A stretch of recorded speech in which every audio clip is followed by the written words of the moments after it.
તો આજે આપણે એક એવા વ્યક્તિને મળવાના છીએ કે જેમણે પોતાની કલાથી સમગ્ર ગુજરાતને માયા લગાડી છે. લોકોને લાગે છે કે આ માણસને સાંભળવાથી હળવાશ મળે છે, તમામ ચિંતાઓમાંથી મુક્તિ મળે છે. આજના આધુનિક યુગમાં જો સૌથી વધારે સેવાનું કામ હોય તો લોકોને હસાવવાનું કામ છે. આ હસાવવાનું કામ આપણને સતત જે માણસ કરાવી રહ્યા છે, આપણને સતત પ્રેમ કરી રહ્યા છે, આપણી કાળજી લઈ રહ્યા છે, એક એવા કલાકારને મળવું છે, માયાભાઈ આહિરને મળવું છે. આ નામ આપ્યા પછી વધારે પરિચયની જરૂર મને લાગતી નથી ને તમને નહીં લાગતી હોય. વાતચીત શરૂ કરી. માયાભાઈ, તમારું સ્વાગત કરું છું કાર્યક્રમમાં. આવું બોલીશ કારણ કે અમે બોલતા હોઈએ છીએ, પણ બહુ સ્પષ્ટતા કરી દઉં કે હું બિલકુલ જ્ઞાની નથી અને માયાભાઈ આહિરની સામે બેસીને હું એકદમ હળવા મૂડમાં કહી શકું છું. એટલે એ પ્રકારે બહુ સહજતાથી ઇન્ટરવ્યૂ કરવો છે કે મને કદાચ કોઈ વાત યાદ ન આવે તો તમે કહેશો લોકો માટે. શરૂઆત કરીએ કે ભાઈ માયાભાઈ આહિરનો પરિચય મેળવવો છે, પરિવાર, વતન, ક્યાંથી શરૂઆત કરીએ? નમસ્કાર મિત્રો, દિવ્ય ભાસ્કરના આંગણે આવીને અહીંયા બોલવાનો અવસર મને પણ મળ્યો છે. ભાઈએ વાત કરી કે હસાવવું એ અત્યારે મોંઘામાં મોંઘું કાર્ય થઈ રહ્યું છે, પણ હું કોઈ ગ્રેજ્યુએટ થયેલો માણસ નથી, ભણ્યો નથી. પણ એક તો ગામડામાં મારો જન્મ થયો છે. બોવડા, તળાજા તાલુકો, ભાવનગર જિલ્લો, સૌરાષ્ટ્ર ગુજરાત. એમાં બોરડાની બાજુમાં એક નાનું એવું ગામ છે કુંડવી. એ કુંડવીમાં મારો જન્મ થયો. કુંડવીની 4 ધોરણની સ્કૂલમાં ભણીને ત્યાર પછી બોરડા ભણવા આવ્યો અને ત્યાં 9 ધોરણ સુધીનો અભ્યાસ કર્યો. ત્યાર પછી ખેતીકામ પણ મેં કર્યું છે, ગાયો ચારી છે અને વગડા અને ગાયો સાથે ગાતા ગાતા વડીલોના નામ મોટું, પરિચય સમાજમાં ઘણો સારો, બીજી રીતે પણ. એટલે જ્યારે જ્યારે ક્યાંય કાર્યક્રમ હોય ભાઈ, એટલે એ કાર્યક્રમમાં હું જાઉં, કલાકારોને માણું. પછી તો મારા પારિવારિક વડીલો સાથે પણ કલાકારોને સારા સંબંધો. જ્યારે કોઈ કલાકાર બોરડાની આજુબાજુ, મારા ગામની આજુબાજુ કાર્યક્રમ હોય એટલે અવશ્ય ત્યાં આવવાનું, એમની સાથે બેસવું, એની સાથે એમને જમાડી, એમની સાથે કાર્યક્રમમાં જાઉં. હું ખરું કહું તો હું તો એક કલાકારોનો સેવક હતો. મને ખબર નહોતી કે કલાકારોના શબ્દોના ખોળામાં બેસીને મને પણ બોલવાનો અવસર મળશે. એટલે એવી રીતે કરતા કરતા હું અત્યારે જે કાંઈ છું ત્યાં સુધી પહોંચ્યો છું. પણ મૂળ ગામડાની કોઠાસૂઝ છે અને જે એક સમય એવો હોય છે કે તમે પુસ્તકો વાંચી વાંચીને કંઈક માણસ આગળ જતો હોય, પણ જ્યારે એક વિષય એવો આવી જાય કે તમે બોલો એ જ પુસ્તકો થતા હોય છે, એવું મારું માનવું છે. ભાઈ, તમે કહ્યું કે તમે ગ્રેજ્યુએટ થયા નથી, તમે શિક્ષણની વાત કરી છે, પણ પીએચડી પછી પણ જો પદવી આપવાની હોય તમારા ક્ષેત્રમાં તો તમને મળી શકે? એટલે હું એક શબ્દ વાપરીશ કે પીએચડી થી ઉપરની પદવી તમને મળી શકે. તમે એવું કામ કરી રહ્યા છો. પણ એક હંમેશા એક સવાલ થાય છે, કારણ કે હું આહિરોને ઓળખું છું નહીં. વીરરસની વાત હોય તો બરાબર છે, ખમીરવંતી પ્રજા છે. હાસ્યરસ સાથેનો આ નાતો કઈ રીતે જોડાયો? હાસ્યરસ કોઈ પણ જે નવરસ છે ને એમાંથી જેનામાં હાસ્યરસ ન હોય ને એને વીરરસ કરવાનો કોઈ અધિકાર નથી. જેનામાં કરુણ રસ ન હોય એને હાસ્યરસ કરવાનો પણ અધિકાર નથી. આપણે ક્રાંતિનું જૂનું ગીત સાંભળ્યું છે, जिन आंखों में पानी न हो इस आंखों को हंसना क्या. મતલબ કે વરસાદ જેટલો જમીનને રૂડી કરે છે, પર્વતોને લીલા કરે છે, એ જ પ્રમાણમાં અમુક જગ્યાએ ગારો પણ કરે છે, કાદવ પણ થાય છે. તેનો અર્થ એ નથી કે, પણ એ બે એક સાથે તમે જેટલા મિત્ર કરો એટલા તમારા વિરોધી થતા હોય છે. એ બંને સાથે જ ચાલુ જતું હોય છે. પણ હાસ્યરસ એ હસી એ જ માણસ શકે. અને મારામાં હાસ્ય આવ્યું છે એનું કારણ એ છે કે હું આમ તો યદુવંશી, ભગવાન કૃષ્ણના વંશમાંથી, તો એ પણ એક નટખટ તો હતો જ. અને ઘણા લોકો મને એવું પૂછે છે કે તમે આહિર થઈને કલાકાર થયા, આહિર થઈને તમે સાહિત્ય કરો. એ ઠીક છે, કોઈ કહેતું હોય, પણ કોઈ સમાજની અંદર કોઈ સમાજનો એવું ન માની લેવું કે આ જ કુળમાં થાય. અત્યારે મિલિટરીની અંદર જેનો છોકરો, જેનો દીકરો મિલિટરીમાં હોય એ ક્ષત્રિય, જેના ગુણથી ગુણથી તમારી ઓળખ ગુણથી થતી હોય હા છે. હા તો આ સવાલ હું ફરીવાર એટલા માટે પૂછીશ કે તમારું જે જોડાણ છે હાસ્ય સાથેનું, અથવા તો એક આ ક્ષેત્રનું, કારણ કે તમે ગાવાની પણ સારી એવી તમે અથોડી ધરાવો છો, એટલે તમને ગાવાનું પેલા ગમતું હશે મને ખબર નથી, તમારે હાસ્ય કલાકાર બનવું હતું અથવા તો ગાવું હતું? આમ તો બનવાનો કોઈ પ્રયાસ હતો જ નહીં. માટીના કણને લ્યો હોય, કોઈ માટીને ખબર જ ન હોય હું ક્યારે શું બનીશ. એ તો ચા કુંભારના હાથમાં આવી જાય છે અને કેવે ચાકડેને ચડાવી અને પછી એ તો ઘાટ તો સમાજ આપતો હોય છે, ઘાટ દુનિયા આપતો હોય, પણ બિલકુલ ખબર નહોતી હું શું બનીશ કે શું કરવું છે. આ ગાવાનો ખૂબ શોખ હતો, ગાતો પણ. સ્કૂલમાં જ્યારે હું ચોથું ભણતો અને એ સમયમાં મારા ગામની જ શ્રી કૃષ્ણ ઉત્તર બુનિયાદી વિદ્યાલય એમનું લોકાર્પણ, અને ત્યારે સ્વર્ગસ્થ ઈશ્વરદાનજી ત્યારે આંબળાની અંદર એ પણ એક શિક્ષક હતા અને અમારી પણ લોકશાળા એ સંસ્થા સાથે જોડાણેલી, અને એને લીધે ઈશ્વરદાનભાઈ આવેલા. તો દિવસનો જ હતો કાર્યક્રમ. એટલે ઈશ્વરદાનભાઈ કે હું બોલું પહેલા કોઈ સ્કૂલનો છોકરો કાંઈ બોલે તો હું તો હાઈસ્કૂલનો વિદ્યાર્થી હતો નહીં, આ તો અમારી પ્રાથમિક શાળાના સ્કૂલોને, કારણ કે લોકશાળાનું હાઈસ્કૂલનું તો ઉદ્ઘાટન હતું એટલે એની પાસે એટલી સંખ્યા ત્યારે ન પણ હોય, એટલે અમારે પ્રાથમિક શાળાના છોકરાઓને ત્યાં બધાને લઈ ગયા અને ત્યારે કીધું કોઈ સ્કૂલનો છોકરો પહેલા વિદ્યાર્થી કોઈ બોલે, અને ત્યારે પ્રથમ આમ જાહેરમાં, પ્રાર્થનામાં તો ગાતો પણ ત્યારે એક જાહેર સભામાં પહેલી વાર મેં ત્યારે ગાયું. અને ત્યારે મને યાદ છે ઈશ્વરદાનભાઈ એવું બોલેલા કે છોકરા સારું ગાશો, અને મારા પરિવારને ઓળખતા, મારા કાકા સાથે એને સારા સંબંધ. મારા કાકા એ સ્કૂલના સંચાલક હતા.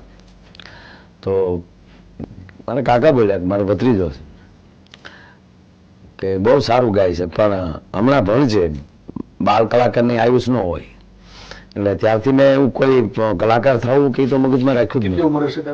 બસ ચોથું ભણતો એટલે 9-10 વર્ષની. યાદ છે તમે શું ગાયું? હા, જૂનું થયું દેવળ, જૂનું થયું મારો હંસલો નાનો ને દેવળ જૂનું થયું. સાંભળવું તો ત્યારે. જૂનું તો થયું રે દેવળ, જૂનું તો થયું મારો હંસલો નાનો ને દેવળ, જૂનું તો થયું મારે ને તારે હંસા એ પ્રીતળી બંધાણી વાલા, ઉડી ગયો હંસ પિંજર પડ્યું તો રહ્યું મારો હંસલો નાનો ને દેવ, જૂનું તો થયું. માયાભાઈ આહિર પણ નાના હતા એવું ગાયું હતું. હા હા. પણ તમારી જે કલા છે, તો તમે કીધું કે કુંભારના હાથમાં જયારે માટી આવે પછી ખબર પડે શું બનશે, તો એ પછીની સફર આપણે સમજવી છે કે પછી ધીમે ધીમે આ ક્ષેત્રમાં કઈ રીતે આવવાનું થયું? પછી તો મેં માનો કે નવું પૂરું કર્યું, પછી મારો વ્યવસાય ડ્રાઇવિંગનો કર્યો મેં. લગભગ 90 થી 97 સુધી હું ડ્રાઇવિંગ કરતો. મારી પાસે પેસેન્જર વાહન પણ હતું અને લોડિંગ વાહન પણ હતું. અને એટલું નહીં પણ સાહેબ 90ની આજુબાજુ જ્યાં સમય, એટલે અમારે ગામડામાં ત્યારે એટલા વાહનો નહીં, પણ મારી ગાડી લઈ જવા માટેનો અમુક પહેલા મારી તારીખ જોવે અને પછી એના દીકરાના લગ્નની તારીખ જોવે. એ વખતે પણ તારીખો? યસ, એ સમયમાં એટલે મારી ઉપર ભગવાનનો ખૂબ પાડ હશે, ખબર નહીં કે નહીંતર એક ડ્રાઈવરની શું વેલ્યુ હોય, પણ નહીં, એની ગાડીમાં જાન લઈને જાય તો કોઈ રોકે નહીં. અને આ રીતે થતું. અને સાહેબ બબે દિવસ ડુંગળી પડી રહી એના ખેતરમાં કે ના રાતે માયાભાઈ ફેરા મારી દેશે. મતલબ કે એ પણ હું જ્યારે જેમાં ગયો છું ને એમાં પૂરેપૂરું પાત્ર મેં ભજવ્યું છે. ડ્રાઈવર તો ડ્રાઈવર કેવો હોવો જોઈએ, તો એ ડ્રાઈવર આવો જ હોવો જોઈએ. ઘણીવાર ગામડાના માણસો પોતાના થેલીમાં દીકરાના ઘરેણા હોય આવું એને ભૂલાઈ ગયું હોય તો એને કાળજે પાણી રાતે ગોતવા ના આવે. એને ખબર હોય ત્યાં રહી ગયું ને કાલે લેતા આવશું, એ બરાબર જ હશે ને. આજે વિશ્વાસ સાથે હું રહ્યો છું. અને રહ્યો છું મતલબ કે એવી રીતે રહેવાનું જ છે, કાંઈ આ ગોઠવાતું નથી. અને એમાંય બસ આ જ કાર્યક્રમ હોય ત્યાં જવું. અને એમાં એક જગ્યાએ કાર્યક્રમ હતો અને મારા ગામમાં કંઈક સત્તા હોય તો ભલે મારી ઉંમર નાની પણ ગામના વડીલો ગામના આગેવાનો એમ કે ભાઈ માયાભાઈ તું આ બધું થોડુંક સરખું કરજે, શાસ્ત્રી કોને લાવો. સાહેબ મને આનંદ તો એ વાત નથી કે હું કેવડી મારી નાની ઉંમર હોય, 17-18 વર્ષની ઉંમર હોય અને ગામના વડીલો મારા ઉપર ભરોસો મૂકે કે આજે આયોજન કરતો હશે બરાબર હશે. અને ત્યારે સારા માઇક લાવવા, સારા વક્તા લાવવા, સારા કલાકારોને લાવવા. અને ત્યારે પણ એ ઉંમરમાં કલાકારો મને બહુ પ્રેમથી મારું માન રાખતા. અને એટલે મારા ગામમાં પ્રોગ્રામ હોય એટલે હું જ બીજાને લાવ્યો એટલે મારે બોલવાનું બરાબર શોખ નહીં આમ કે મારે બોલી જવું, પણ ઓલા સહજ એમ કે મારે થોડું બોલતું. ને એમ કરતાં ટૂંકમાં એ સમયના જે કલાકારો મસ્તરામ ગોંડલિયાથી માંડી સુરેશભાઈ રાવળ, અમીરભાઈ ગઢવી, અમારા ભાવનગરના 2-5 એવા કલાકારો. અને દરેક કલાકારો ગામમાં આવે, મને બોલવાનો મોકો આપે. પરાણે બોલાવતા. મારો વિષય નહોતો, મારો તો સાંભળવાનો વિષય હતો. હું એક સારો શ્રોતા બનવા માંગતો. એ લોકોને એવું કેમ લાગતું હતું કે તમે બોલી શકશો?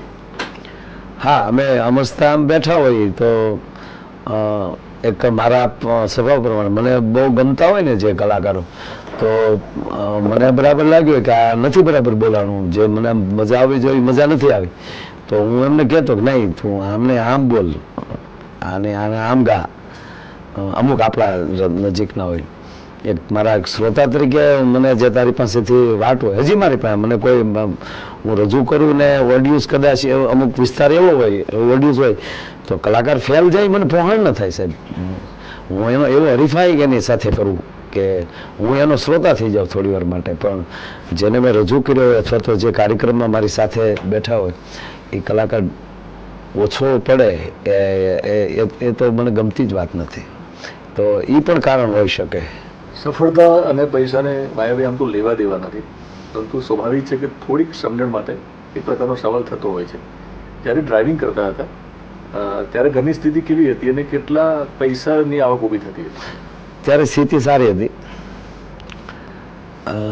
અત્યારે સ્થિતિ સારી છે પણ અત્યારે પરિસ્થિતિ બીજી એ છે કે ના ખૂબ પ્રોગ્રામના પૈસા મળે છે નો ડાઉટ, પણ અમુક સંસ્થાઓ અમુક ને એક વાટ હોય છે કે આની પાસે જશું તો કાંઈક મળશે. તો એ કરતાં અત્યારે આર્થિક પરિસ્થિતિમાં પણ આ બધું સરખું થાય છે. અને તમારી પાસે કલા હોય એનાથી મોટી સંપત્તિ બીજી કોઈ હોઈ ન શકે. ડ્રાઇવિંગને ક્યારેક મિસ કરો છો? હું હજી બને ત્યાં સુધી હું ડ્રાઇવિંગ કરતો હોઉં છું. મેં ડ્રાઈવરને કહું થોડી વાર પાછળ બેસ મને ડ્રાઇવિંગ કરવા દે. સ્પીડ મારો શોખ છે. અને મતલબ કે મેં હજી સુધી ડ્રાઇવિંગમાં સાઈડ કાચ નથી તોડ્યો એટલા સમયમાં. ડ્રાઇવિંગમાં તમે સાઈડ કાચ નથી તોડ્યો, પરંતુ તમે સાઈડ કાપીને ખૂબ આગળ નીકળી ગયા છો. પણ હવે ફરી પાછા આપણે ત્યાં અટકીએ. મારે સ્પીડ નથી પકડ્યું એટલે મારે ઇન્ટરવ્યુ કરવો છે. આપણે ફરી પાછા ત્યાં જઈએ કે તમારા ગામમાંથી જ કદાચ તમને પહેલો મોકો મળ્યો તો તમને યાદ છે કે એ કયો જોક્સ તમે કીધો હશે અથવા કયો પ્રસંગ હતો? જિંદગી આખી સંઘર્ષ જ છે. હું હંમેશા કહું કે જિંદગી છે એ સ્કૂલ જ છે. આપણે જ્યાં સુધી જીવીએ છીએ ત્યાં સુધી સ્કૂલ છે. આખી જિંદગીમાં નક્કી નથી થતું કે આપણે કયા ક્લાસના છીએ. ઘરે નોખો ક્લાસ હોય છે, બહાર નોખો ક્લાસ હોય, તમારી ઓફિસમાં નોખો ક્લાસ હોય.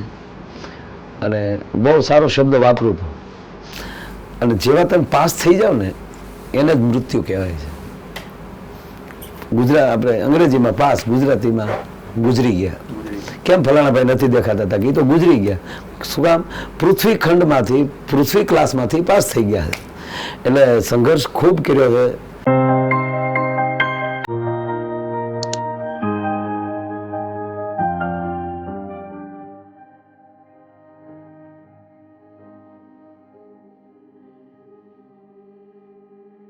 કીર્તિદાનને કીર્તિ મળે છે, બરાબર, પરંતુ તમને કીર્તિદાન પહેલી વાર જ્યારે મળ્યા હતા એના વિશે વાત કરો.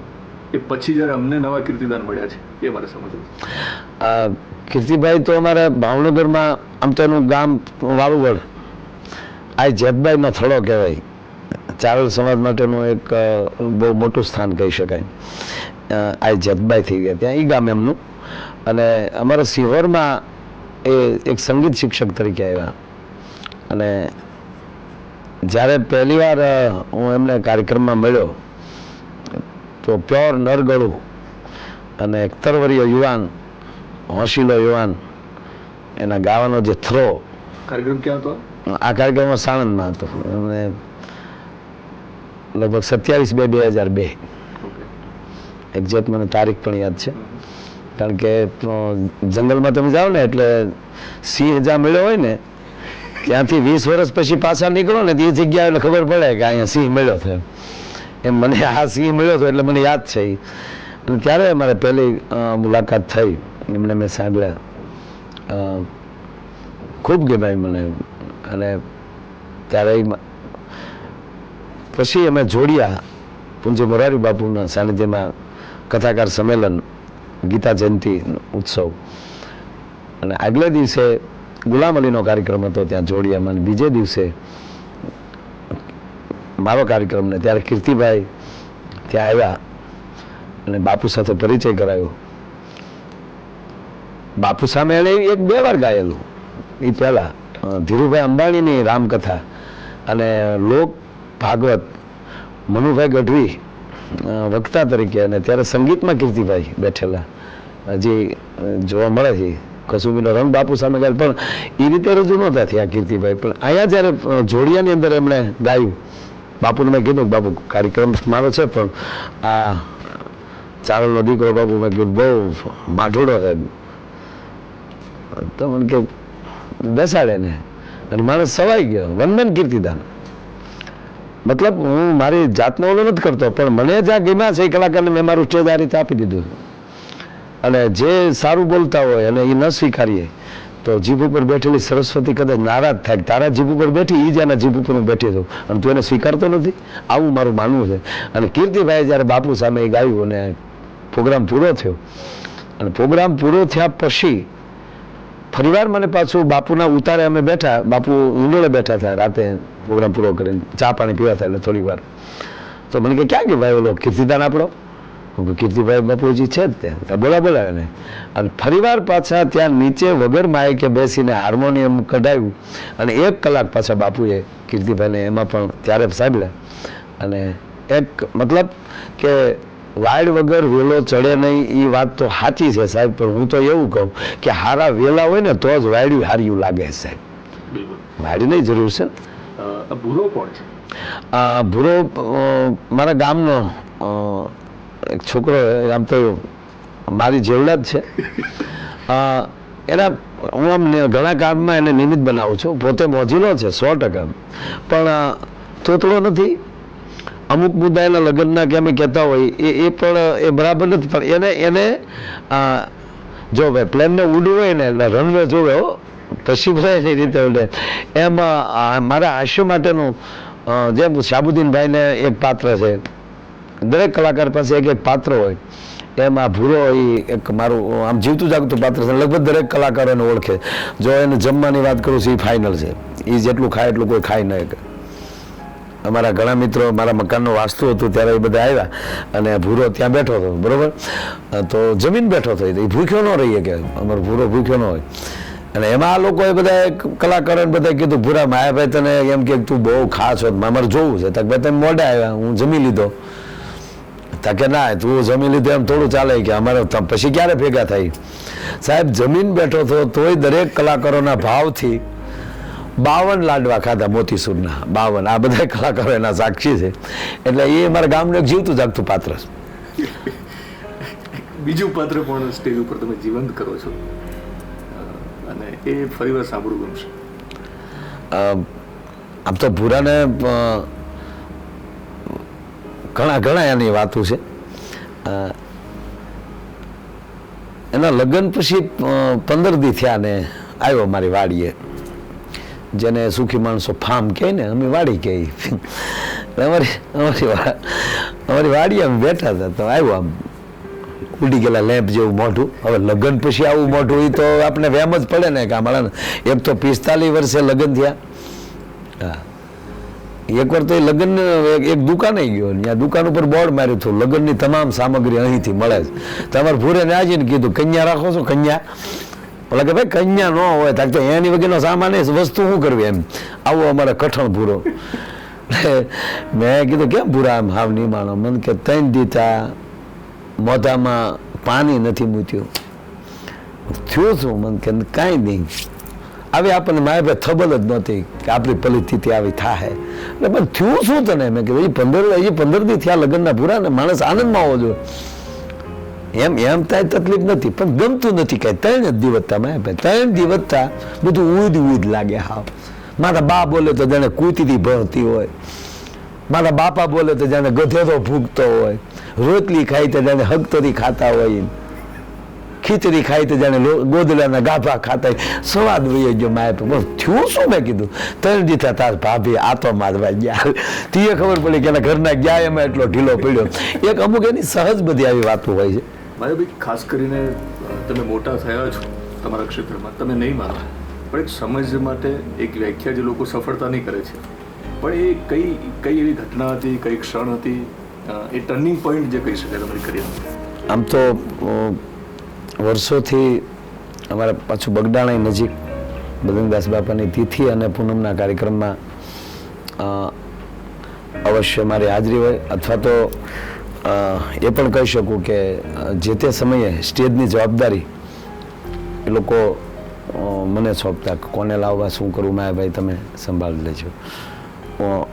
આજુબાજુના અમારા જેટલા સ્થાનો છે સાહેબ, એ મૂછનો દોરો નહોતો પણ વિશ્વાસ બહુ હતો અને નામ એવું હતું, બધા પ્રેમથી મને ઓલું કરતા. પણ બગડાણાને લીધે પણ, અને જ્યારે પૂજ્ય મોરારી બાપુની 600મી કથા તલગાજરડામાં માનસ મોરારી, અને ત્યારે લગભગ 19 કલાકારો હતા. એમાં મારો રાઉન્ડ પણ 19મો જ હતો કે એટલા બધા કલાકારો બોલી લે અને પછી છેલ્લે 19 કલાકારો પછી બોલવું, 19 વક્તાઓ પછી 18 બોલી લઈને 19માં ને બોલવું, તો શું બોલવું, શું થશે? પણ બાપુ સામે બેઠેલા હતા ને છેલ્લે જે સંચાલન કરતા હતા એમણે પણ એવું કીધું બાપુ હવે બસ પ્રોગ્રામ પૂરો કરી દઈ, તમારે દિવસે કથામાં પાછું બેસવાનું હોય. બાપુ કે ના ભાઈ, એલો ભાઈ બેઠો છે, પહેલી વાર ગાયો છે તો એને રજૂ કરો. અને એટલે ઓલાએ કીધું 5 જ મિનિટ હો ભાઈ, તને રજૂ કરી દઈ છે, 5 મિનિટ બોલીને પૂરું કરી નાખજે. પણ મેં ચાલુ કર્યું બોલવાનું. અને એક મારો નિયમ હોય છે, જ્યારે કોઈ એવા મહાપુરુષ સામે બેઠા હોય છે ત્યારે હું 100% એવું કહી દઉં છું કે તમારે જેવું સાંભળવું હોય એવું મારા પહેલી બોલાવજો. અને એ પ્રોગ્રામથી એક મને જે અંદરથી આત્મવિશ્વાસ વધ્યો અને લગભગ 45 મિનિટ હું ત્યારે બોલેલો. પૂરું કરવા જાઉં સામેલ કે ના હજી બોલ, હજી તું આનંદ કર. મતલબ એ મારા માટેની એક જવાબદારીવાળો કાર્યક્રમ છે. એમાં મારે હોશિયારી કરી નાખવી કે ગૌરવ અભિમાન કરવું એ નહીં, પણ એ એનાથી જે મને જે અંદરથી જે ઉર્જા મળે, અંદરથી એક નવો વિશ્વાસ ઊભો થયો. અને એ વિશ્વાસથી હું એવું નહોતો કે માનતો કે અમારા મોરારી બાપુએ મને સાંભળ્યો એટલે હું નહીં, બાપુ મને સાંભળ્યો છે તો હવે મારી જવાબદારી વધે છે. હવે મારી ભાષામાં, મારી વાણીમાં બેમાં એવું ટન આવવો જોઈએ. કારણ કે તમને કોણ સાંભળે છે એના ઉપર આધાર છે ને ભાઈ, તમને કોણ બોલાવે છે એના ઉપર આધાર છે. આજે આ ઇન્ટરવ્યુમાં બેઠો છું, મને ખબર કોણે કઈ જગ્યાએ બેઠો છું. બાકી તો વેલકમ તો પગ લૂછણિયા ઉપર લખેલું હોય ને. પણ તમને કોણ બોલાવે છે એના ઉપર બહુ મોટો આધાર હોય છે. એટલે એ બે જ સ્થાન મારા માટે અતિ. મારી તમને 5 મિનિટે મળી હતી કે પછી તો ઘણી બધી મિનિટો મળી, કારણ કે લોકોનો પ્રતિસાદ મળે છે. 5 મિનિટ પછી એક નવી સફર શરૂ થઈ, એક નવો પડાવ શરૂ થયો. અત્યાર સુધીમાં કેટલા કાર્યક્રમો કર્યા છે, કારણ કે તમે નોંધ નહીં રાખતા હો, એક અંદાજથી અત્યાર સુધીમાં તમે આ સફરમાં કેટલું મોટું કામ કર્યું છે? કારણ કે હું તો સેવા કહી શકું, કારણ કે તમે સતત હસાવો છો. અત્યાર સુધીના 5,000ની આજુબાજુના મારા પ્રોગ્રામ છે. કેટલી ગૌશાળાઓ બની છે એ ખબર નથી, કેટલા મંદિરો બન્યા છે એ ખબર, કેટલા નક્ષત્રો ચાલતા છે એના લાભાર્થે કાર્યક્રમ કર્યા છે. મને જ્યાં લાગ્યું છે ત્યાં લીધા છે, નથી લાગ્યું ત્યાં ઘરના 5,000 મેં આપ્યા છે. ભાઈ, તમને સાંભળીને અમને મજા આવે છે, અમારો થાક ઉતરે છે, એક નવું જીવન મળે છે. હું તમને બહુ સ્પષ્ટ કહું છું, કારણ કે દરરોજ લોકો ટેન્શનમાં મરી રહ્યા છે. માયાભાઈ આહિરને એવું લાગે કે મારે પણ એક પ્રકારનું કંઈક જોઈએ છે, તો તમે કોને સાંભળો છો? તો તમને કયા જોક્સ, તમને કયા કલાકારને સાંભળીને તમને મજા આવે છે? મેં આપને પહેલાં કીધું ને કે મેં પહેલાં ભીખુદાનભાઈને ખૂબ સાંભળ્યા, ઈશ્વરદાનભાઈની સાથે કાર્યક્રમમાં ઘણી વાર જાતો. પણ હાવ નરું સત્ય તો એ છે, કદાચ માણસ ન પણ સ્વીકારે, એ પોતપોતાનો અનુભવ છે. છેલ્લા મેં ઘણા વર્ષથી પ્રોગ્રામમાં મળી અમે સાંભળીએ છીએ, પણ નવું મેળવવા માટે હું ઘણી વાર આપને કહું, મારું શું? હું જે ક્ષેત્રમાં છું તો મારું શું? તો જ્યારે મને મળું છું ને, ત્યારે મને અંદરથી અંદર ઘણું મારું મળતું હોય છે. આપણે એમ કહીએ છીએ કે હું ફલાણાને એટલી વાર મળ્યો, ફલાણાને એટલી વાર મળ્યો, ફલાણા સંતને એટલી વાર મળ્યો. તો દરેક સફળ પુરુષની પાછળ એક સ્ત્રીનો હાથ હોય છે, આપણે વારંવાર સાંભળીએ. યસ. એમના વિશે વાત કરીએ. હા, તમને કોઈ પણ વ્યક્તિ માનસિક ફ્રેશ રહેતો હોય એ જ એની પ્રગતિ છે ને. અને માનસિક ફ્રેશ એ જ રહી શકે કે જેના પતિની અડધી પીડા ઓટોમેટિક બાઈ સ્વીકારી લેતી હોય. પીડા મીન્સ કે જવાબદારી ઘરની, કે આ એટલા કામ નહીં, આટલું નથી જઈ શકતા, તો ત્યાં પરિવાર સાથે હું જઈ આવું. અથવા તમને ફોન કરીને કે તમે ચિંતા ન કરતા, ઓલું કામ થઈ ગયું છે, જે કાંઈ પારિવારિક જે વ્યવહારિક જે કામ હોય. અને દરેક કાર્યમાં આપણે એમ કહીએ કે એનો હાથ હું તો એ સમજુ છું કે એ જેટલો પુરુષને સંતોષકારક ઓલું કરે એમાં 100% એનો હાથ હોય છે. શું નામ છે? અમારા લેવાય નહીં, પણ પુરુષ કે આદમી કોઈને ન લેવાય, પણ એનું નામ છે અજયભાઈ. અમારા આયરમાં આયર ચારણમાં આયબાઈ નામ લાગતા હોય. એટલે મારા સગા મામાના દીકરી છે, અને અમે બે એક જ ગામના છીએ, એટલે રમીને હારે મોટા થયા છીએ, અને હજી એવી જ રીતે રમ્યા જાય છીએ. બસ 50 મહેમાન લઈને ગયા હોય તો કોઈ દી ચિંતા નથી. એ તો મારા દરેક કલાકાર મિત્રો પણ જાણે છે. એટલે વારસદારની વાત કરવી છે કે લોકો કલાનો વારસો બિલકુલ નહીં, બસ કલાકારોને પ્રેમ કરે છે. આ માયાભાઈ કરતા એના છોકરા વધારે કલાકારોને પ્રેમ કરે છે. શું કરે છે સંતાનો? એક છોકરો હજી ભણે છે, દીકરીએ BSc પૂરું કર્યું, અને મોટો દીકરો એમણે અભ્યાસક્રમ પૂરો કર્યો. અત્યારે મારી સ્કૂલ જે રામકૃષ્ણ સ્કૂલ મહુવા આસરાણા ચોકડી ઉપર ચાલે, એ સ્કૂલ સંભાળે. આમ તો છેલ્લો સવાલ, પરંતુ સ્કૂલની તમે વાત કરી છે, કદાચ એ સવાલ નહીં કરું તો તમને નહીં ગમે, કારણ કે ખૂબ ઈરાદા સાથે અને ખૂબ સારા હેતુથી તમે કદાચ શરૂઆત કરી હશે. સ્કૂલ વિશે વાત કરશો? મારી સ્કૂલે કીર્તિભાઈ ને બધા અવારનવાર લગભગ બધા કલાકારો આવી ગયા છે. હું ત્યાં જે છોકરા લગભગ એમાં અત્યારે 5 છોકરા બરોડા આપણે સંગીત શિક્ષણ લીધું ત્યાં, અને ટૂંકમાં હું એમ મારી સ્કૂલના છોકરાઓને કહું છું તમારે નોકર થવું કે માલિક થવું છે. અને આવા દરેક કલાકાર મિત્રો તો આવે છે, પણ અમુક અધિકારીઓ, સંતો, એ બધાથી, અને મારા શિક્ષકનો જે સ્ટાફ છે સાહેબ, એ લોકોએ એવી તૈયારી એવા જ લેવાના કે એ શિક્ષકને ખબર હોવી જોઈએ કે હું માયાભાઈની સ્કૂલનો શિક્ષક છું. અને મારે કહેવું છે. એટલે ધારું છું ત્યાં સુધી મારા ક્ષેત્રમાં જેટલી સ્કૂલો કે જે છે એમાં જે અપાઈ રહ્યું છે એવું લગભગ બીજા ના આપી શકે. ભાઈ તમે માલિક શબ્દનો ઉપયોગ કર્યો છે, તો હું કાર્યક્રમના અંતમાં એવું કહીશ કે જે ઉપરવાળો માલિક છે એને ખૂબ મજા આવતી હશે, કારણ કે તમે એવું મોટું કામ કરી રહ્યા છો. કારણ કે લોકો હશે તો કદાચ એનું હૃદય સ્વસ્થ રહેશે, આયુષ્ય વધતું હશે. કાર્યક્રમના અંત ભાગમાં હું તમારો ફરી વાર આભાર માનું છું. પણ એક નવી પરંપરા છે એ આપણે તોડવી છે. તમે જ કાર્યક્રમને અંતમાં ઓડિયન્સ સાથે કનેક્ટ થઈને એક વધારે જોક સાથે આપણે છૂટા પડીએ છીએ. બહુ સારી વાત તમે કરી. અને હસતા હસતા જુદું પડવું, અને હસતા હસતા જુદા પડીએ ને એ પછી એકાંતમાં રોવડાવે છે બહુ. આવું જ જીવન જ હોવું જોઈએ. હું ઘણીવાર આ પરિવાર બધા જોતા હોય છે એટલે કહેતો કે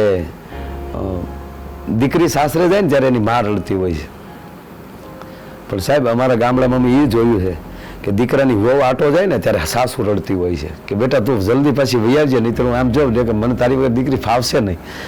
આ પ્રેમ સમાજને ખૂબ મળતો રહે. અને જોક્સ કહેવા કરતાં મારે આ સંદેશો દેવો છે કે જીવનને એવું બનાવો કે બસ એકાબીજીનાથી અમે પ્રેમથી જીવીએ. સરકાર આયોજન કરે, સરકાર જે કાંઈ મૂકતા હોય એ એના સ્થાનેથી હોય છે, પણ હું આજની જનતાને એટલું જ કહેવા માગું છું, આજના તમામ ભાઈઓને એટલું જ કહેવા માગું છું કે આપણી શું જવાબદારી છે. આપણા પરિવારની જેટલી આપણી જવાબદારી પરિવાર માટે આપણે એવડું મોટું કરતા હોય છે એટલું જ આ રાષ્ટ્ર માટે પણ કરીએ. અને એ જવાબદારી આપણે નહીં લઈએ ત્યાં સુધી મોઢાની મુસ્કાન કે હાસ્ય ગમે એવું હશે ને, પણ જેનો દેશ અને જેનો પરિવાર હૃષ્ટપુષ્ટ નહીં હોય ને તો હાસ્ય પણ નકામું છે. એટલું છોડો સાહેબ, આનંદ પણ નકામો છે અને સંપત્તિ પણ નકામી છે.